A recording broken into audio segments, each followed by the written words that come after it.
The leadership of the APC in Rivers State is soliciting the support of the national chairman of the party, Abdullahi Ganduje, to reclaim its mandate in Rivers State. In the same manner, he led the fight to reclaim the party's mandate in his home state of Kano.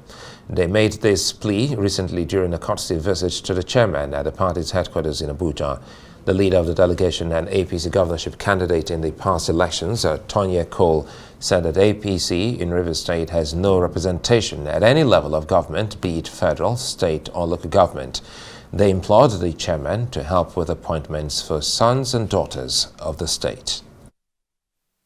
So with this, I think we have taken the right path in building the party and also in winning the election in Rivers State.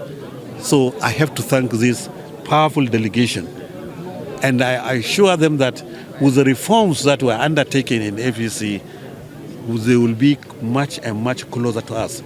Also, we promise them for compensation, because since they don't have government, we look into their problems so that those party members who have worked for the party will be compensated adequately.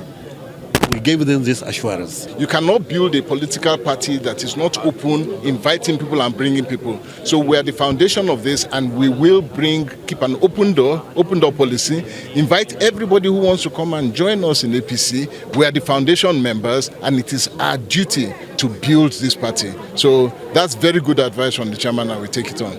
That's a presidential prerogative, and the president did what he believed is best for the nation. We're not against that. Well, let's speak to Tonye Cole, whom we just saw moments ago, former governorship candidate of the APC, is joining us from our Lagos studio. Thank you so much. Good to see you, Mr. Tonye Cole. Why exactly do you feel shortchanged by your party in Rivers State as it's been appointing PDP members? And exactly in what way have you been shortchanged? Well, thank you, and it's always good to be in the studio again. And we went to see the national chairman to make a few points very clear. The first point is that APC, right from the formation nationally, started within the Rivers State was one of the foremost states to begin that process. And APC members have been an integral part since 2013. We went to make that point clear. Secondly, we then pointed out that in this recent administration, APC has been sidelined, that Rivers APC, and that could not continue. We had to remind APC at the national level that our members, right from 2013 till now, have paid a very heavy price, a price in lives, a price in property, a price that has cost them dearly. And so there's a need to remember that we are foundation members, and if we're going to rebuild the party, we must start with us.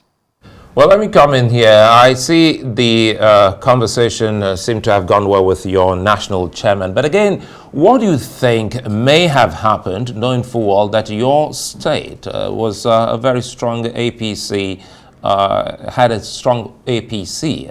So what went wrong? Well, so basically there seemed to have been a misunderstanding or miscommunication whereby it seemed as if there was a vacuum in the understanding as to how much support APC in Rivers State had given to the election victory of President Tinubu. For whatever reason, it was sold that APC Rivers State had not supported that campaign, which was not true, because we were campaigning. I was there. He was on our backdrop. We campaigned as well to make sure that this happened. But, well, it's water under the bridge right now. That was sold for whatever political gain. The opposition took advantage of it, and they benefited greatly with it. But that's past. Right now, we have to move forward, and this is an APC government with a strong APC presence in Rivers State, and that must be recognized.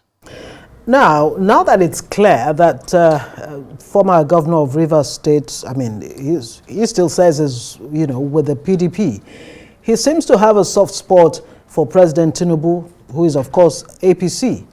Are you willing, are you open to working with Nyesom Wike?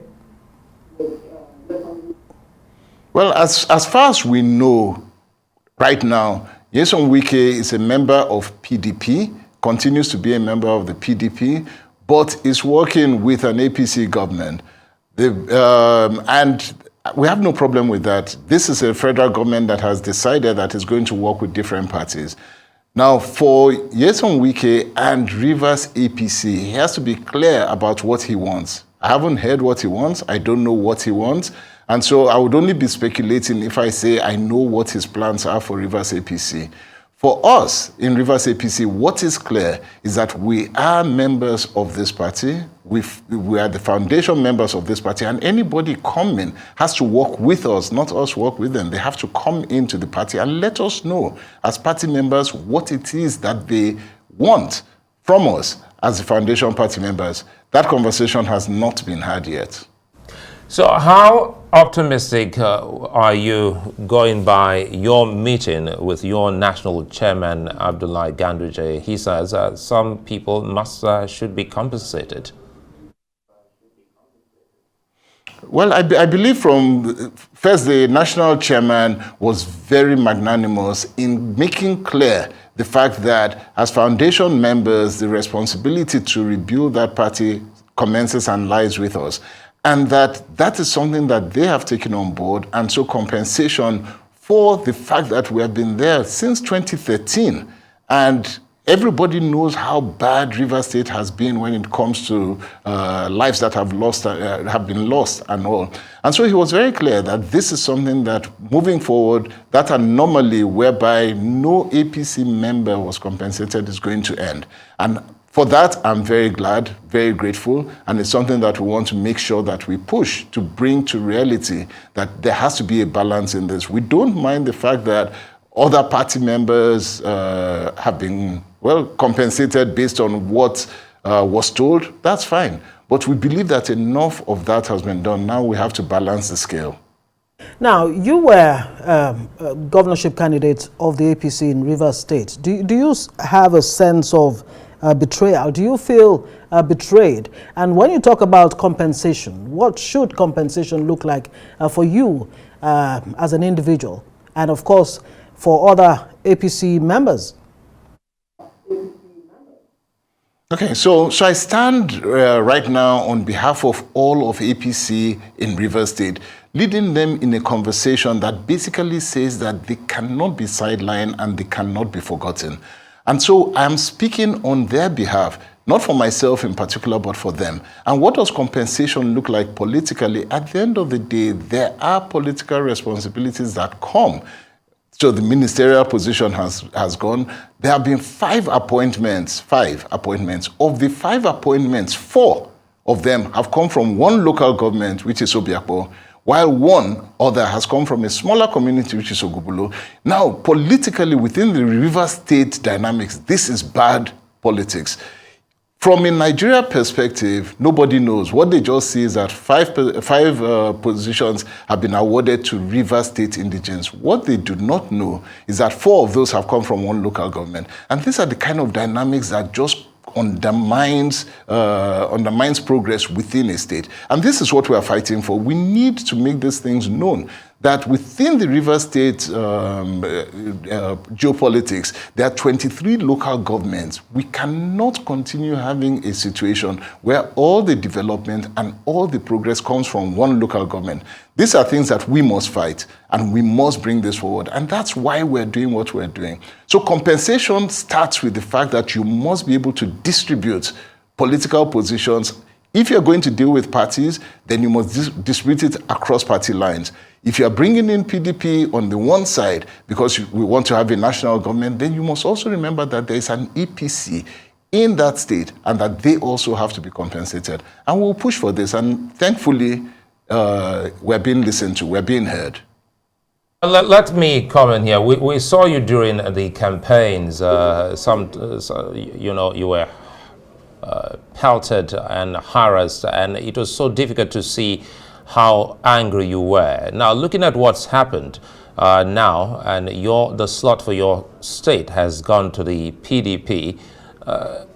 Personally, are you disappointed by your party's action? I think I've said this before, and I'll continue saying it, that I believe 100% that APC would have won that state without the arrangement that they had with the PDP at the time. That's my belief, and it continues being the same because I know the work that we had put in. But all politics at the end of the day has gives and takes, and whatever has been done has been done. Where we stand right now, for me personally, is that I have pursued my case.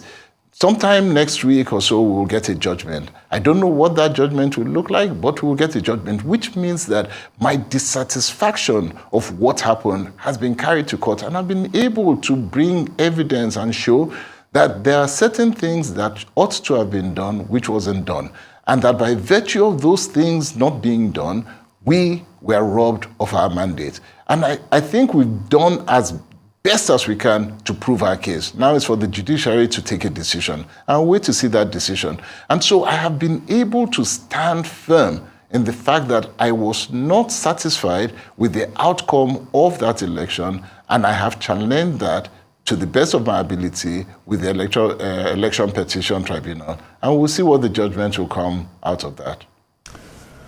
Right. Okay, I would like to thank you for your time, Tonye Cole. Many thanks for speaking with us.